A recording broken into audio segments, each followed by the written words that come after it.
അമേരിക്കയിൽ ആര് പ്രസിഡന്റാകും? പാളിപ്പോയ ഒരു പ്രവചനത്തെക്കുറിച്ചാണ് ഇത്തവണ മിഴിവട്ടത്തിലെ മൊഴിവട്ടം നിങ്ങളുമായി സംവദിക്കുക. ഭാവി ഫലം പ്രവചിക്കുന്നത് അബദ്ധവിശ്വാസമാണ്, അശുദ്ധാത്മ പ്രവൃത്തിയാണ് എന്ന് തിരുവചനം നമ്മോട് പറയുമ്പോൾ, സഭാവിശ്വാസം നമ്മെ പ്രബോധിപ്പിക്കുമ്പോൾ, അതിനു വിരുദ്ധമായി ഉയർന്നു വരുന്ന കള്ളപ്രവചനങ്ങളെയും പ്രവാചകരെയും തിരിച്ചറിയണം. വിശ്വാസത്തിൻ്റെ അപജയമാണ് അവരിലൂടെ ആനുകാലിക ലോകത്ത് പ്രകാശിപ്പിക്കപ്പെടുന്നത്. പ്രിയപ്പെട്ടവരെ, തിരുവിഷ്ടം മീഡിയയിലേക്ക് സ്വാഗതം. മിഴിവട്ടത്തിലെ മൊഴിവട്ടം 24-ാം ഭാഗം. വിശ്വാസ വഴിയിലെ അപജയങ്ങളെക്കുറിച്ചാണ് ഈ പംക്തിയിൽ നാം നിരന്തരമായി സംസാരിച്ചു കൊണ്ടിരിക്കുക. നമ്മുടെ ജീവിത ചുറ്റുപാടുകളിൽ വിശ്വാസത്തിനെതിരായ നിലപാടുകൾ കാണുമ്പോൾ, വിശ്വാസവിരുദ്ധമായ പ്രഘോഷണങ്ങൾ കാണുമ്പോൾ, വിശ്വാസത്തിനെതിരായി നിലനിൽക്കുന്ന ആചാരങ്ങൾ കാണുമ്പോൾ നാം ശബ്ദിക്കാതിരുന്നാൽ വിശ്വാസ വഴി ദുഷിക്കാനിടയുണ്ട്. നിരന്തരം നവീകരിക്കപ്പെടേണ്ട ഒന്നാണ് വിശ്വാസ ജീവിതം. എൻ്റെ വിശ്വാസം നിൻ്റെ വിശ്വാസം എന്ന നിലയ്ക്ക് വ്യക്തിഗതമായി ഒതുക്കാവുന്നതല്ലത്. നമ്മൾ വിശ്വസിക്കുമ്പോൾ ലോകം പ്രകാശിക്കുകയാണ്. നമ്മൾ വിശ്വസിക്കുന്നത് ക്രിസ്തുവിലാകയാൽ നമ്മുടെ വിശ്വാസം ഉയർത്തിക്കാട്ടുമ്പോൾ ലോകം പ്രകാശത്തിലാകും, അന്ധകാരം അകലും. അങ്ങനെ അന്ധകാരം അകറ്റാൻ കഴിയുന്ന ഒരു വിശ്വാസ നിലപാടിൽ നാം ജീവിക്കാൻ വിളിക്കപ്പെട്ടിട്ടുണ്ട്. അതുകൊണ്ടാണ് വിശ്വാസ വഴിയിലെ അപജയങ്ങളെ ഗൗരവമായി നാം കാണുന്നതും പറയേണ്ടി വരുന്നതും. വ്യക്തിപരമായി ആരെയും അധിക്ഷേപിക്കാൻ വേണ്ടി അല്ലെങ്കിൽ കൂടി പലപ്പോഴും നമുക്ക് വ്യക്തിപരമായ ചില വിമർശനങ്ങൾ ഉന്നയിക്കേണ്ടി വരും. സഭയിൽ വിശ്വാസം പ്രഘോഷിക്കപ്പെടുന്നതിന് വിരുദ്ധമായി, സഭ വിശ്വാസത്തെ വ്യാഖ്യാനിക്കുന്നതിന് വിരുദ്ധമായി സഭയ്ക്കകത്തുള്ള ആളുകൾ തന്നെ നിലപാടുകൾ സ്വീകരിക്കുമ്പോൾ അവ പറയാതെ പോകുന്നത് അബദ്ധമല്ലേ? പലപ്പോഴായി നമ്മൾ കണ്ടിട്ടുണ്ട് പൂർവിക പാരമ്പര്യങ്ങളെക്കുറിച്ച്, പൂർവികരുടെ രോഗങ്ങൾ പകരുന്നതിനെക്കുറിച്ച്, അതേപോലെ മാതാപിതാക്കൾ ലൈംഗികമായ അശുദ്ധിയിൽപ്പെട്ടാൽ മക്കൾ മന്ദബുദ്ധികളാകുമെന്ന നിലയ്ക്കുള്ള തരത്തിലുള്ള നിരവധിയായ അബദ്ധപ്രഘോഷണങ്ങൾ നാം കേൾക്കാനിടയായിട്ടുണ്ട്. അത്തരത്തിൽ കേട്ട ഒരു അബദ്ധത്തെക്കുറിച്ചാണ് ഇന്ന് സംസാരിക്കുന്നത്. വിഷയം കത്തോലിക്ക സഭയ്ക്കകത്തു നിന്നുള്ള ഒരാളുടെ പ്രഘോഷണമായതിനാൽ ഗൗരവമുള്ളതാണ്. അതൊരു പുരോഹിതന്റെ ഭാഗത്തു നിന്നതായതിനാൽ തികച്ചും ഗൗരവമായി ചിന്തിക്കേണ്ട വിഷയവുമാണ്. അറിവില്ലാത്ത ഒരാളെന്നോ അല്പജ്ഞാനിയായ ഒരാളെന്നോ പറയാവുന്നയാളല്ല. ആധികാരികത ഉണ്ടാകേണ്ട ഭാഗത്തു നിന്നാണ് അബദ്ധമുണ്ടാകുന്നത്. അതുകൊണ്ട് തന്നെയാണ് ഇത്തരത്തിൽ പരസ്യമായി പറയുന്നത്. കാരണം ഇത് പറയാതിരുന്നാൽ പുറമേ നിന്നുള്ളവർ കാണുമ്പോൾ, സഭയ്ക്ക് പുറത്തു നിന്നുള്ളവർ കാണുമ്പോൾ സഭയ്ക്കകത്ത് ഇത്തരം അന്ധവിശ്വാസങ്ങളാണ്, അനാചാരങ്ങളാണ് നിലനിൽക്കുന്നതെന്ന് അവർ തെറ്റിദ്ധരിക്കാനിടയുണ്ട്. സഭയ്ക്കകത്തുള്ളവരാകട്ടെ ഇത്തരം അന്ധതകളിലൂടെ കുടുങ്ങി വിശ്വാസ വഴിയിൽ നിന്ന് വ്യതിചലിച്ചു പോകാനും ഇടയുണ്ട്. അതുകൊണ്ടാണ് നമ്മളിതിനെക്കുറിച്ച് പറയുന്നത്. സംഭവം ഒരു പ്രവചനമാണ്. ഒരു പ്രവചനം എന്നത് ആവശ്യമുണ്ടോ, അല്ലെങ്കിൽ പ്രവചനം നല്ലതാണോ, പ്രവചന വരം എന്താണ് എന്നൊക്കെ ആദ്യം ഒന്ന് ചിന്തിക്കാം.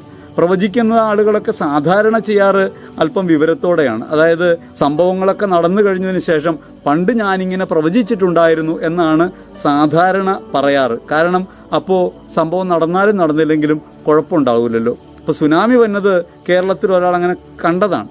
അത് അയാൾ പറഞ്ഞതാ കേട്ടത്, അയാളുടെ കൂടെയുള്ളവർ മാത്രമാണ്. പിന്നീട് പറഞ്ഞു ഞാൻ പ്രവചിച്ചിട്ടുണ്ടായിരുന്നു എന്ന് പിന്നീടാണ് പറഞ്ഞത്. അപ്പോൾ ഇങ്ങനെയാണ് സാധാരണ പ്രവചനങ്ങൾ. അതിപ്പോൾ സഭയ്ക്കകത്തുള്ളവരായാലും പുറത്തുള്ളവരായാലും മറ്റു മതങ്ങളിലുള്ളവരായാലും ഒക്കെ പ്രവചനങ്ങൾ നടക്കുമ്പോൾ ഈ ആരും കേട്ടിട്ടുണ്ടാവില്ല. ഇതൊക്കെ കഴിഞ്ഞിട്ടാണ് ഈ പ്രവചനം ഞാൻ പണ്ട് പ്രവചിച്ചിട്ടുണ്ടായിരുന്നു, ഞാൻ മഹാനാണെന്ന് പറഞ്ഞ് വരാറ്. ഇത് അബദ്ധം പറ്റിയത് സംഭവം നടക്കുന്നതിന് മുമ്പ് പ്രവചിച്ചു എന്നുള്ളതാണ്. ഇനി പ്രവചനത്തിൻ്റെ കാര്യം ഒന്ന് ആലോചിക്കാം. പ്രവചനം എന്ന് പറയുന്നത് യഥാർത്ഥത്തിൽ സഭയ്ക്കകത്ത് എങ്ങനെയാണ്? യഥാർത്ഥത്തിൽ സഭ പ്രവചനം എന്ന് പറയുന്നത് കർത്താവ് അരുൾ ചെയ്ത കാര്യങ്ങൾ പറയുന്നതിനെയാണ്, അല്ലാതെ ഭാവി ഫലം പറയുന്നതിനെ അല്ല. ഭാവി ഫലം പറഞ്ഞുകൂടാ എന്നാണ്. ഭാവി ഫലം ആരാണ് പറയുന്നത്, അല്ലെങ്കിൽ ഭാവി ഫലം ആരാണ് അന്വേഷിക്കുന്നത്? നമ്മൾ വ്യക്തതയോടെ ചിന്തിക്കേണ്ടതുണ്ട്. നമ്മൾ ഭാവി ഫലം അന്വേഷിക്കുന്നുവെങ്കിൽ, ഇപ്പോൾ സാധാരണ വിശ്വാസികളുടെ ഒരു വലിയ വീഴ്ചയാണല്ലോ, അവർ ചെന്നിടത്തൊക്കെ തലയെ കൈവച്ചിട്ട് എന്നെക്കുറിച്ച് എന്താ പറയണേ കർത്താവ് എന്ന് ചോദിക്കും. സ്വാഭാവികമായി വരമുണ്ടെന്ന് കേട്ടാൽ പിന്നെ ഒരു വിവരമില്ലാത്തവരായിട്ട് മാറും നമ്മുടെ ആളുകൾ. ചെന്ന് ചോദിക്കും എന്താണ് എൻ്റെ ഭാവി എന്ന് ചോദിക്കും. ജോലി കിട്ടുമോ, കല്യാണം നടക്കുമോ എന്നൊക്കെ ചോദിക്കുന്നവരുണ്ട്. പറയുന്നവരുണ്ട് കേട്ടോ. നീല ഷർട്ടിട്ട ആൾ വരും, വെള്ള ഷർട്ടിട്ട ആൾ വരും എന്നൊക്കെ പറഞ്ഞ് പല കുടുക്കിലായ ആളുകളും ഉണ്ട്. അപ്പോൾ ഇതുകൊണ്ട് ഇത്തരം പ്രവചനങ്ങൾ നടത്താമോ എന്ന് ചോദിച്ചാൽ ഭാവി ഫലം പറയുക എന്നത് ഒരു അന്ധവിശ്വാസമാണ്, ഒരു തിന്മയുടെ പ്രവർത്തനമായിട്ടാണ്. അപ്പോസ്തല പ്രവൃത്തികൾ 16-ാം അധ്യായത്തിൽ 16-ാം തിരുവചനത്തിൽ ഭാവി ഫലം പറയുന്ന ഒരു പെൺകുട്ടിയെ നമ്മൾ കാണും. ആരെക്കുറിച്ചാണ് പറയുന്നത്? വിശുദ്ധ പൗലോസിനെയും കൂട്ടരെ കുറിച്ചാണ്. മോശപ്പെട്ട വല്ലതാണോ പറയണം? അല്ല, നല്ല കാര്യങ്ങളാണ് പറയുന്നത്. ഒരു കർത്താവിൻ്റെ ദാസരാണ്, ഇവർ സുവിശേഷമാണ് പറയുന്നത്, ഇവർ അത്ഭുത സ്ഥിതിയുള്ളവരാണ്, നല്ല കാര്യങ്ങളാണ് പറയുന്നത്. പക്ഷേ നിരന്തരമായത് കേൾക്കുമ്പോൾ വിശുദ്ധ പൗലോസിന് അസഹ്യമായി മാറുകയാണ്. അങ്ങനെ അസഹ്യമായി മാറുമ്പോൾ അദ്ദേഹം തിരിഞ്ഞു നിന്നിട്ട് ഈ പിശാചിനെ ഓടിക്കും. യേശുവിൻ്റെ അധികാരമുള്ള വചനത്താൽ ഈ ഭാവി ഫലം പറയുന്ന ഈ ആത്മാവിനെ ആ പെൺകുട്ടിയിൽ നിന്ന് നീക്കിക്കളയും. ഇവിടെ വെച്ചുകൊണ്ട് വലിയ കാശുണ്ടാക്കിയിരുന്ന അവിടെയുള്ള ആൾ, സഭയ്ക്കകത്ത് ആളല്ലോ പ്രവചിക്കണേ, പുറത്തുള്ള ആളാണ്. ഒത്തിരി കാശുണ്ടാക്കിയിരുന്നതാണ്. അവരവസാനം പൗലോസിനെതിരെ തിരിയുന്നുണ്ട്. അപ്പം ഞാൻ പറഞ്ഞത്, ഈ ഭാവി ഫലം പറയുക എന്നത് യഥാർത്ഥത്തിൽ അബദ്ധമാണ്. വിശ്വാസ പാരമ്പര്യങ്ങൾക്കകത്ത് ഈ ഭാവി ഫലം പറയുക എന്നൊരു കാര്യമില്ല. അത് തെറ്റാണ് എന്നാണ് സഭ പഠിപ്പിക്കുന്നത്. ഇനി പ്രവചിക്കുക എന്ന് വെച്ചാൽ പ്രവചനവരമുണ്ട്. പ്രവചനവരം എന്താണ്?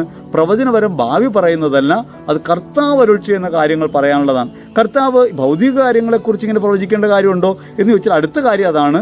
ഈ ഭൗതിക കാര്യങ്ങളെക്കുറിച്ചുള്ള പ്രവചനങ്ങൾ പാളിപ്പോകും.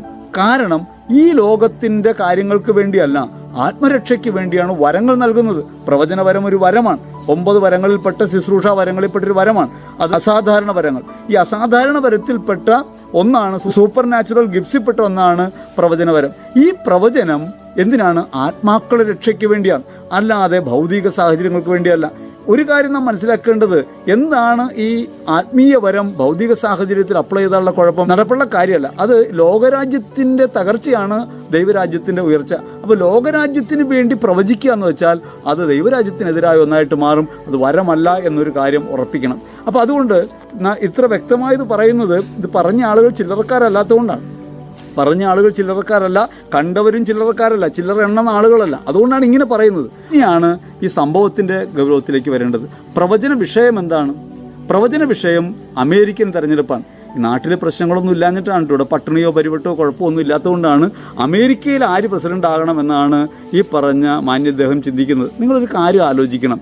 അമേരിക്ക ആര് ഭരിച്ചാലും നമ്മുടെ നാട്ടിലെ പട്ടിണി മാറുമെന്ന് വിചാരിക്കേണ്ട, നമ്മുടെ നാട്ടിലെ ആളുകൾക്ക് സുഖം ഉണ്ടാകുമെന്ന് വിചാരിക്കേണ്ട. അമേരിക്കയിൽ ഭരിക്കുന്നതിൽ തിരഞ്ഞെടുക്കേണ്ടത് ആരാണ്? അത് 100% അമേരിക്കൻ പൗരന്മാരുടെ അവകാശമാണ്. അതിനകത്ത് നമുക്ക് ഇടപെടേണ്ട കാര്യം പോലുമില്ല. കാരണം ഇത് നമ്മുടെ വിഷയമല്ല. കാരണം അത് അവരുടെ രാജ്യം, അവരുടെ രാജ്യത്ത് ആര് ഭരണത്തിൽ വരണമെന്ന് തിരഞ്ഞെടുപ്പുണ്ടവർക്ക് ജനാധിപത്യ രീതിയുണ്ട്. ആ ജനാധിപത്യ രീതിയിലൂടെ അവിടെ ബൈഡൻ തിരഞ്ഞെടുക്കപ്പെടണമോ അല്ലെങ്കിൽ ട്രംപ് തിരഞ്ഞെടുക്കപ്പെടണമോ എന്നുള്ളത് നമ്മുടെ വിഷയമല്ല. ഇവിടെ കുഴപ്പം എന്താണ്? അദ്ദേഹത്തിന് ഒരു വെളിപാടുണ്ടായത്രേ. കർത്താവ് പറഞ്ഞെന്നാ പറയണേ, ട്രംപേ ജയിക്കുള്ളൂ, ട്രംപ് ജയിക്കുമെന്നൊരു പ്രവചനം ഉണ്ടായിട്ടുണ്ട്. ആര് പറഞ്ഞിട്ടാണ്? കർത്താവ് പറഞ്ഞിട്ടുണ്ട്. അപ്പോൾ അത് നടപ്പാകാൻ വേണ്ടി നിങ്ങൾ വോട്ട് ചെയ്യണം. ഇതിനകത്ത് തന്നെ ഒരു വലിയ ഒരു കോൺഫ്ലിക്റ്റ് ഉണ്ട്. ആ പറഞ്ഞതിനകത്ത് ദൈവമാണ് പറഞ്ഞതെങ്കിൽ പിന്നെ വോട്ട് ചെയ്യണമെന്നില്ലല്ലോ. ദൈവമാണ് പറഞ്ഞതെങ്കിൽ പിന്നെ വോട്ട് ചെയ്യണമെന്ന് അഭ്യർത്ഥനയുടെ ആവശ്യമില്ലല്ലോ. ദൈവം പറഞ്ഞേക്കാണ് ട്രംപ് ജയിക്കുന്നു. പിന്നെ അതിനിടയ്ക്ക് വേറൊരാളുടെ ആലോചനയുടെ ആവശ്യമില്ല, വേറൊരാളുടെ സഹായത്തിൻ്റെ ആവശ്യമില്ല. ജനങ്ങൾ വോട്ട് ചെയ്യണം. അമേരിക്കൻ മലയാളികളെ നിങ്ങൾ വോട്ട് ചെയ്യണം, ട്രംപിനെ വിജയിപ്പിക്കണം, കാരണം കർത്താവ് ഇങ്ങനെ പറഞ്ഞേക്കാന്ന്. ഇത് യഥാർത്ഥത്തിൽ ആത്മവഞ്ചന നടത്തിക്കൊണ്ടുള്ള ഒരു ഡയലോഗാണത്. ആ പറഞ്ഞതിനകത്ത് തന്നെ നിലനിൽക്കില്ല. ഒരു കാര്യം ദൈവം പറഞ്ഞാൽ, ഇപ്പോൾ എൻ്റെ ജീവിതത്തിലുണ്ടായ ഒരു അനുഭവം ഞാൻ പറയാം.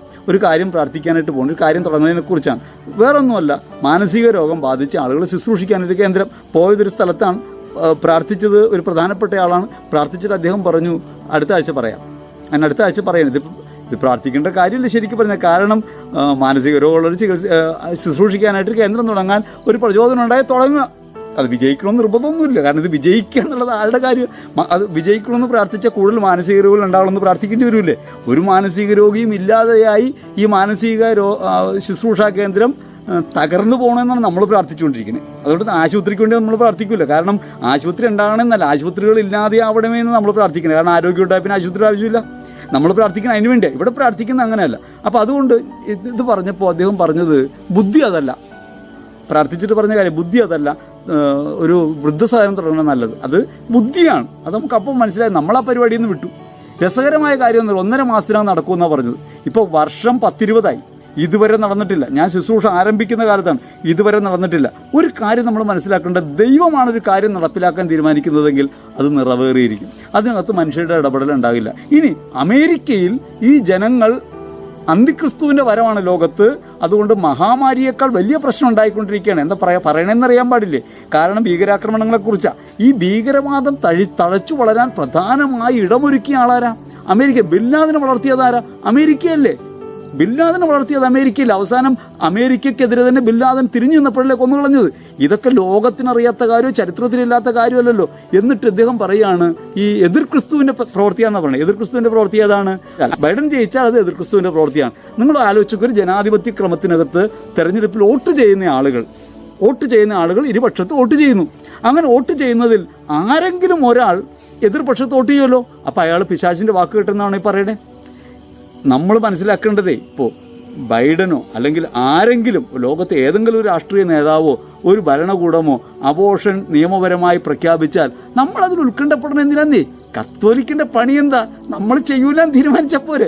നമ്മൾ നാട്ടുകാരെ നന്നാക്കാൻ നടക്കണമല്ലോ, നമ്മൾ എങ്ങനെയെങ്കിലും നന്നാകാനല്ലേ. ദൈവകൽപ്പന രാജ്യത്തിന് നിയമമായി മാറണമെന്ന് വാശി പിടിക്കുന്ന സ്വഭാവം അതിനകത്തുണ്ട്. അതൊരു മതാധിപത്യത്തിന്റെ സ്വഭാവമാണ്. അങ്ങനെ പറയാൻ പാടില്ല. ഈ ലോകത്ത് പലതരത്തിൽ ഇപ്പോൾ ഇവിടെ സ്വർഗ വിവാഹം അനുവദിക്കട്ടെ, നമുക്കെന്താ? നമ്മൾ ചെയ്യണുണ്ടോന്നല്ലേ പ്രശ്നം. നമ്മളെന്ത് നിലപാടെടുക്കുന്നു, സഭയ്ക്ക് അകത്തുള്ളവർ എങ്ങനെ പാലിക്കുന്നു. അപ്പോൾ മദ്യം നിരോധിക്കണമെന്ന് നമ്മൾ പറയുന്നു. യഥാർത്ഥത്തിൽ എൻ്റെ ഒരു കാഴ്ചപ്പാടിൽ മദ്യം നിരോധിക്കണമെന്നുള്ള ബഹളം ഉണ്ടാക്കണേനേക്കാൾ നല്ലതല്ലേ നമ്മുടെ അകത്തുള്ളവർ മദ്യപിക്കുന്നില്ല എന്ന് തീരുമാനിച്ചാൽ. നമ്മൾ മദ്യപിക്കുന്നില്ല എന്ന് തീരുമാനിച്ചാൽ ലോകത്തിൻ്റെ മനസാക്ഷിക്കകത്ത് പ്രശ്നമായില്ലേ? കാരണം നമ്മൾ നമ്മളെ കാണാതെ ക്രിസ്ത്യാനിയാണ്, അയാൾ മദ്യപിക്കില്ല, അപ്പോൾ മദ്യം കുഴപ്പക്കാരനായി. കാരണം ക്രിസ്ത്യാനി നല്ലവനാണ്, അവൻ മദ്യപിക്കുന്നില്ല, അപ്പോൾ സമൂഹത്തിനകത്ത് പ്രശ്നമായില്ലേ? ഇവിടെ ബൈഡന് വോട്ട് ചെയ്യുന്ന ആളുകൾ, അത് ഇതിൻ്റെയൊക്കെ പേരിലാന്ന് തോന്നുന്നു. ഇതിൻ്റെയൊക്കെ വ്യക്തമായ രാഷ്ട്രീയ താല്പര്യങ്ങളെക്കുറിച്ചൊന്നും എനിക്കറിയില്ല കേട്ടോ. കാരണം ഞാനിതിന് അമേരിക്കയിൽ എന്ത് സംഭവിക്കുന്നു നോക്കിയിരിക്കുകയല്ല. കാരണം നമുക്കിവിടെ ജീവിക്കാൻ പറ്റണില്ല. നമ്മളിവിടുത്തെ പ്രശ്നം എന്താണ്? നമുക്കിവിടെ മൊറട്ടോറിയം പൊളിഞ്ഞു, അതിനെക്കുറിച്ചൊരു വിവരമില്ലാണ്ടാവണു, വിദ്യുച്ഛക്തിയുടെ കാശ് കൂടുന്നു, അത് അടയ്ക്കാൻ പറ്റണില്ല, അത് വേഗം അടയ്ക്കണമെന്ന് പറയുന്നു. നമുക്ക് ജീവിക്കാൻ നിവൃത്തിയില്ലാത്തതിൻ്റെ വെപ്രാളത്തിലാണ് നമ്മൾ എന്നും എങ്ങനെയായിരുന്നു വിശ്വാസത്തിൽ വന്ന അന്ന് തൊട്ട് കൂടുതൽ ഞെരുക്കങ്ങളിലേക്കും അധ്വാനത്തിലേക്കും പോയേക്കണേ. കാരണം ഇതൊന്നും വിജയിക്കണമെന്ന് ആഗ്രഹിച്ചുകൊണ്ടല്ല ചെയ്യണേ. പണിയൊക്കെ എടുക്കണം വിജയിക്കണമെന്ന് ആഗ്രഹിച്ചുകൊണ്ടല്ല. എല്ലാം ഒരു കടമ പോലെ ചെയ്യുന്നു. ദൈവം പറഞ്ഞേക്കാണ്, അതുകൊണ്ട് ചെയ്യുന്നു എന്ന നിലയ്ക്ക് ചെയ്യണം. നമുക്കറിയാവുന്ന ഒരു കാര്യമുള്ളത്, ഈ ഭൂമിയിലെ ക്ലേശങ്ങൾ സ്വർഗപ്രാപ്തിക്കുള്ളതാണെന്നാണ്. ആ ബോധ്യത്തോടെ ക്ലേശങ്ങളിലൂടെ പോയിക്കൊണ്ടിരിക്കുകയാണ്. അത് മാറണമെന്നതുവരെ പ്രാർത്ഥിക്കാത്ത ആളുകളാണ് ഞങ്ങൾ. അപ്പം അതുകൊണ്ട് ഈ അമേരിക്കയിലെ ബൈഡൻ ജയിക്കൂല എന്നുള്ളതിനെക്കുറിച്ച് ഉത്കണ്ഠപ്പെടേണ്ട കാര്യം നമുക്കില്ല. ഇവിടെ ഉത്കണ്ഠപ്പെടുന്ന എന്താണ്? അമേരിക്കയിൽ അങ്ങനെ വന്നാൽ എതിർ ക്രിസ്തുവിൻ്റെ പ്രവർത്തനം ഉണ്ടാകുന്ന പറയുന്നത്. അപ്പോൾ അവിടെ ബൈഡൻ കൂടുതൽ വോട്ട് കിട്ടി ജയിച്ചാൽ അവിടെ വോട്ട് കൊടുത്ത ആളുകളൊക്കെ ആരുടെ ഭാഗത്താണെന്ന് പറയേണ്ടി വരും? പൈശാചിക ബാധയാണെന്ന് പറയേണ്ടി വരും. ജനാധിപത്യ ക്രമത്തിനകത്ത് ഒരു രാജ്യത്ത് ആ രാജ്യത്തിൻ്റെ ആവശ്യത്തിനനുസരിച്ച് ജനങ്ങൾ വോട്ട് ചെയ്ത് ആളുകളെ ജയിപ്പിക്കുന്നതിനകത്ത് ഒരു വിശ്വാസത്തിന് ഒരു കാര്യവുമില്ല. ഞാൻ ചോദിക്കട്ടെ, അമേരിക്കയിൽ ട്രംപ് വന്നാൽ ലോകത്തുള്ള ക്രിസ്ത്യാനികളെ മുഴുവൻ രക്ഷിക്കുമോ? ട്രംപാണോ രക്ഷകൻ? അപ്പം അതുകൊണ്ട് മനസ്സിലാക്കുക, അവിടെ വർണ്ണവെറിയും വിവേചനം ഉണ്ടാക്കിയ ഒരാളെന്നാണ് അന്നാട്ടുകാർക്കുള്ള അഭിപ്രായം.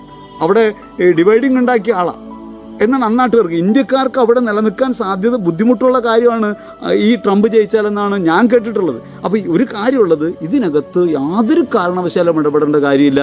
എന്നിട്ടോ അതിനെയൊക്കെ പ്രാർത്ഥനയ്ക്കകത്ത് ദൈവം പറഞ്ഞ വാക്കുകളാക്കി തെറ്റിദ്ധരിപ്പിക്കുന്നു. ഇതാണ് അതിനകത്ത് ഏറ്റവും വലിയ അബദ്ധം.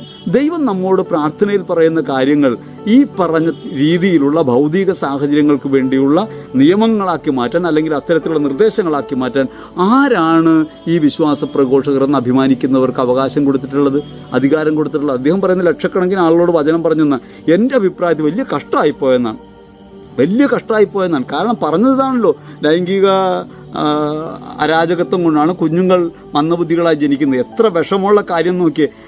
അപ്പനും അമ്മയ്ക്കും ഒരു കൊച്ചുണ്ടായാൽ അറിയാം, ആ കൊച്ചിന് രോഗം ഉണ്ടായാൽ അറിയാം. ദണ്ണം ഉണ്ടാകണമെങ്കിൽ മക്കളുണ്ടായവർക്ക് അറിയാൻ പറ്റുള്ളൂ. നമുക്കൊരു കുഞ്ഞുണ്ടായാൽ ആ കുഞ്ഞിന് എന്തെങ്കിലും തരത്തിലുള്ള കുറവുണ്ടായാൽ ജീവിതകാലം മുഴുവൻ ഈ മാതാപിതാക്കൾ പേറണം. അങ്ങനെ സഹിച്ച് ജീവിക്കുന്ന ഈ മാതാപിതാക്കളെ നിങ്ങൾ ലൈംഗികമായ വൈകൃതത്തിൽപ്പെട്ടതുകൊണ്ടാണ് കുഞ്ഞിങ്ങനെ ആയതെന്ന് പറഞ്ഞ് കുറ്റാരോപണം നടത്തുന്ന പഴയ നിയമ പശ്ചാത്തലത്തിലേക്ക് ജനങ്ങളെ വലിച്ചു കൊണ്ടുപോകുന്ന പ്രഘോഷണങ്ങളെ എങ്ങനെയാണ് അംഗീകരിക്കാൻ പറ്റുക? എന്നിട്ടോ ഇത്തരത്തിലുള്ള ഭീമാബദ്ധങ്ങളും. അതുകൊണ്ട് പ്രവചനപരത്തെ നിങ്ങൾ തിരിച്ചറിയണം. പ്രവചനപരമെന്നത് ഒരിക്കലും ഇങ്ങനെ ഭാവി ഫലം പറയുന്ന കാര്യമല്ല. അത് നിയമപരമായി തെറ്റാണ്. ഭാവി ഫലം പറയുക എന്നത് ഒരു പൈശാചിക തിന്മയാണ്. ഭാവി ഫലം അന്വേഷിക്കുന്നതിൻ്റെ പുറകിലുള്ളത് ഈ തിന്മയാണ്. കാരണം ദൈവം വിശ്വസ്തനാണെന്ന് വിശ്വാസമില്ലാതായി പോകുമ്പോഴാണ് നാളെ എന്ത് സംഭവിക്കുമെന്ന ഒരു ആലോചന നമുക്കുണ്ടാകുന്നത്. എൻ്റെ ദൈവം തൻ്റെ സ്നേഹത്തിൻ്റെ സമൃദ്ധിയിൽ എന്നെ പങ്കുചേർത്തിട്ടുണ്ട്. ക്രിസ്തുവിനെ എനിക്ക് ബലിയായി തന്നിട്ടുണ്ട്.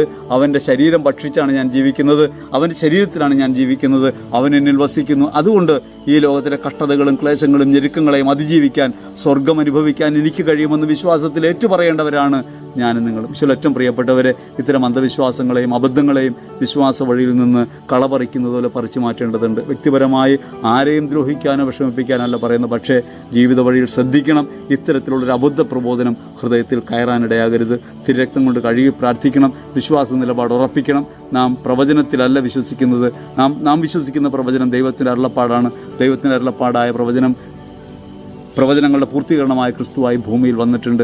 ഇനിയൊരു പ്രവചനത്തിൻ്റെ ആവശ്യമില്ല, കാരണം അവൻ ഭൂമിയിൽ വന്നു. അതുകൊണ്ട് പ്രവചനത്തിൻ്റെ സമുന്നത പദവിയാണ് ക്രിസ്തുവിൽ. നിയമവും പ്രവാചകന്മാരും ഒത്തുചേർന്ന് ക്രിസ്തു ഭൂമിയിൽ അവതരിച്ചിട്ടുണ്ട്. അവൻ നമ്മുടെ അകത്ത് വസിക്കുന്നു. അവൻ രക്ഷകനാണ്, വിമോചകനാണ്. അവനിലാണ് നാം ജീവിക്കുന്നത്. സഭ അവൻ്റെ ശരീരമാണ്. ആ ബോധ്യത്തോടെ ജീവിക്കാൻ നമുക്ക് കഴിയണം. അന്ധവിശ്വാസങ്ങളെ ചെറുത്തു തോൽപ്പിക്കണം. മെഴിവട്ടത്തിനകത്ത് കാണുന്ന ഇത്തരം അബദ്ധങ്ങളെ മൊഴിവട്ടം കൊണ്ട് എതിർക്കാൻ എനിക്ക് നിങ്ങൾക്കും ബാധ്യതയുണ്ട്. ദൈവം നമ്മെ അനുഗ്രഹിക്കട്ടെ. ആമേൻ.